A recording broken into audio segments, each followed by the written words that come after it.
Welcome to Taylor Time. I'm Taylor Baldwin, and today we're going to show you how to boost your brain power with 3 easy steps. And joining us today is Dr. Heidi Hanna. She's an international speaker and an acclaimed author. And today we're talking about her latest book, Sharp, Simple Strategies to Boost Your Brain Power. And she's going to summarize the best techniques, right? You're going to get 3 best techniques from your book. That's right. So let's talk about it. Okay.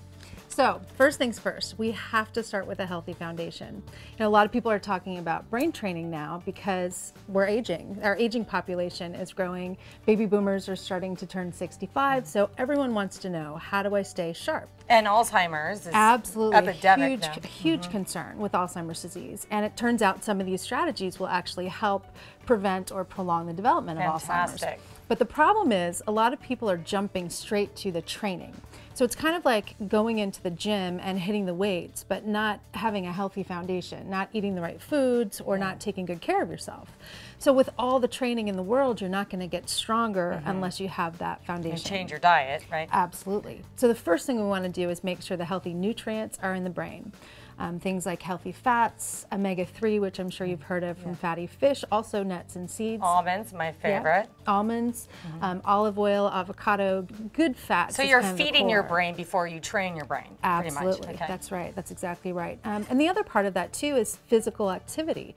So it doesn't have to mean going to the gym and spending hours and wearing spandex, but moving more, you know, taking breaks throughout the day, because circulation is so important to get the glucose and oxygen to the brain where it's needed. So those 2 things, I would say, eating, you know, good quality, real food, and then moving more throughout the day, that's going to help build that solid foundation. Now, we spoke earlier, and you were telling me the dangers of sugar. You know, people would stay away from sugar because they're afraid of, you know, gaining weight or maybe cavities or whatnot, but it actually hurts your brain. Talk about that. Yeah, it does. And I think people are pretty aware that sugar has some negative consequences, but it's not necessarily sugar's fault. Sugar isn't evil in itself. But what happens is when we just have sugar, it increases our insulin, it spikes our insulin, and that's actually toxic for the brain. In fact, some brain experts say that Alzheimer's disease is actually like type 3 diabetes, that it has a connection between the sugar and the insulin and all of this getting imbalanced in our system. So we don't have to eliminate sugar. In fact, I think life would be pretty boring without sugar and a little bit of wine. I'm glad she's saying that. Oh, are you putting wine and sugar in the same category? Yeah, I hate to say that, but actually, yeah, wine is sugar. So we don't want to get rid of it, but what we want to do is make sure that when we're having sugar or having alcohol, we're having it in combination with nutrients like fat, fiber, and protein, all which slow down the breakdown of glucose. So you can have it, but make sure you're having it with food and that food is balanced. Great. What's the next technique? So the next technique is a huge concern for all of us, and that is stress. Stress stimulates a hormone called cortisol, and cortisol has actually been shown to deteriorate brain cells. It causes this connection that we want to be solid to start to pull apart. So a lot of people will say, I'm having memory problems, but it's not that they're having memory problems. Their memory is tired. They're tiring it out throughout the day. This is my problem. Right here, I have too much stress. Too much stress, and you know, a very important thing about stress is actually good. We want stress in our life. So a lot of people freak out because they think I'm going to tell them to quit their job and change their life to decrease stress. It's not so much about eliminating stress, but building in recovery and relaxation. So having a little bit of stress followed by recovery allows you to repair and rebuild. It brings those cortisol levels down so that it's not toxic. So I talk about something called the brain recharge, and actually putting into your schedule 3 minutes, 3 times a day, where you can just turn your brain off. Just reduce your stress hormones, initiate what's called the relaxation response, which is a healthy balance of feel-good endorphins, which is going to really keep things balanced throughout the day. And not only that, will it, you know, it's going to help your brain stay healthy. Absolutely. But stress is the leading cause of disease. It causes a breakdown in the immune system. So if we can get a hold on that and lower their stress levels. I mean, it's just going to be better for you overall.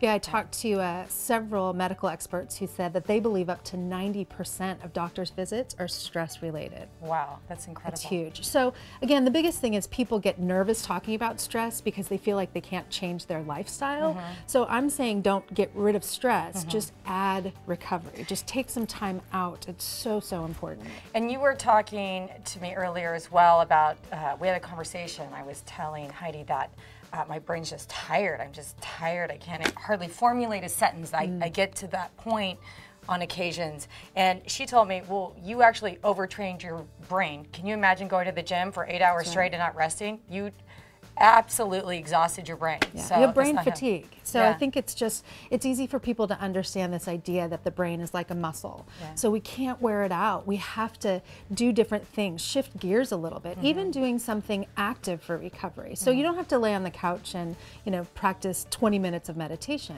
but getting away from the computer, going for a walk, maybe doing something creative. If you enjoy photography or art, it actually now is using a different part of your brain so that analytical business side of your brain gets to take a time out. And that's really what we need. That's interesting. So helpful. Okay, what is the last technique?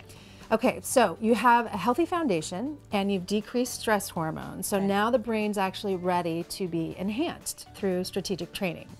So I like to think of these 3 elements of cognitive fitness. When we go to the gym, you need strength, flexibility, and endurance for your body, and the brain really works in the same way. So brain strength would be focus and attention, your ability to be fully engaged. So I have a strong mental energy because I'm really fully listening to you right now and not a million other places. So multitasking is not good? Multitasking is evil. It's evil. Oh boy, that's a whole Explain nother to me, segment. because I can type a letter, be on the phone, and make dinner at the same time. And I thought I'm just really talented, but I'm really killing my brain. Well, I would say check your spelling, see if the person on the phone likes what you're saying, and ask your kids about your dinner maybe. Yeah. But, we can't do all of them extraordinary. We can get them done, but we can't do them all extraordinary. And it's stressful to the brain. So again, remember that after doing all of that, you're going to be more tired. So that's mental strength.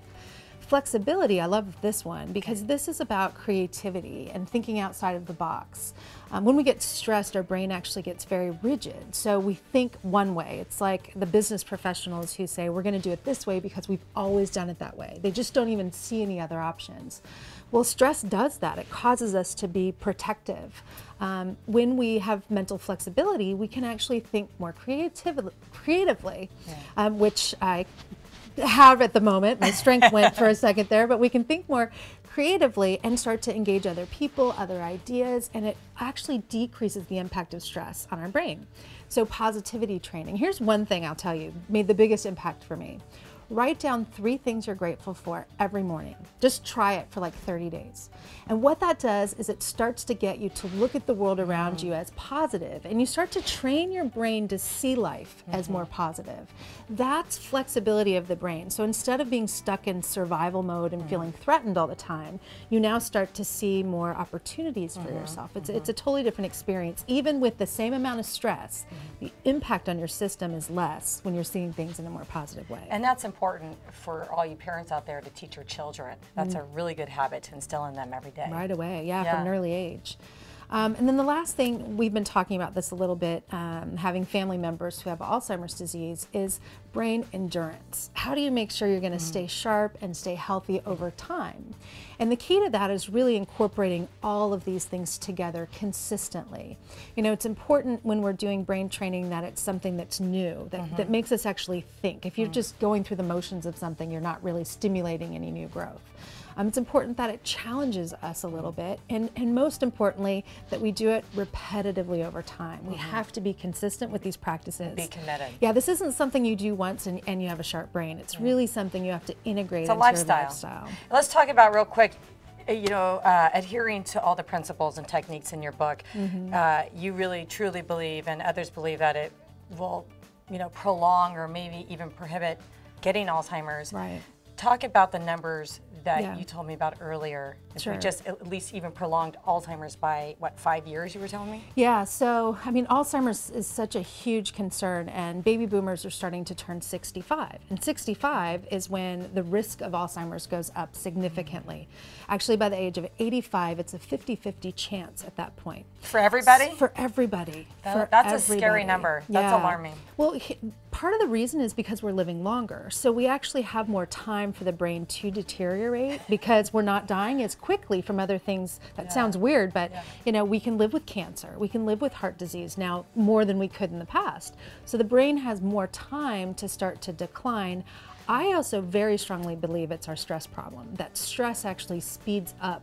We know it does. It causes inflammation. So Alzheimer's disease is plaques and tangles in the brain. Inflammation is going to speed that up. So if we were to just prolong the development of Alzheimer's disease by 5 years, in the year 2050, we would save $500 billion in healthcare costs. That's crazy. Huge. I mean, why wouldn't we apply these techniques, right? Absolutely. So my point is... We need to as a country. Exactly. I totally agree. So my point is, this is going to make you sharp now, today. It's going to improve your performance, make you more creative, but it's also going to help you to not only live longer, but to have a better life in those longer years. I love it. And proceeds to your book do go to the Alzheimer's Foundation for research and finding a cure. Yeah, so I've decided to donate 50% of the proceeds from the book to the Alzheimer's Association. They have amazing resources. alz.org is their website if you want more information, but they have some fabulous resources for caregivers, because that's another issue, not just the patients with Alzheimer's, but the toll it takes on the people who are trying to take care of them. Well, thank you for joining us. Thank you. And, you know, like us on Facebook, and you'll have a chance to win one of her books, Sharp. Simple Strategies to Boost Your Brain Power. Great book. I suggest you go out and buy it. But definitely like us on Facebook so you get a chance to win it. Follow us on Twitter. And don't forget to subscribe to us on our YouTube channel. Have a great day, and thank you for tuning in to Taylor Time.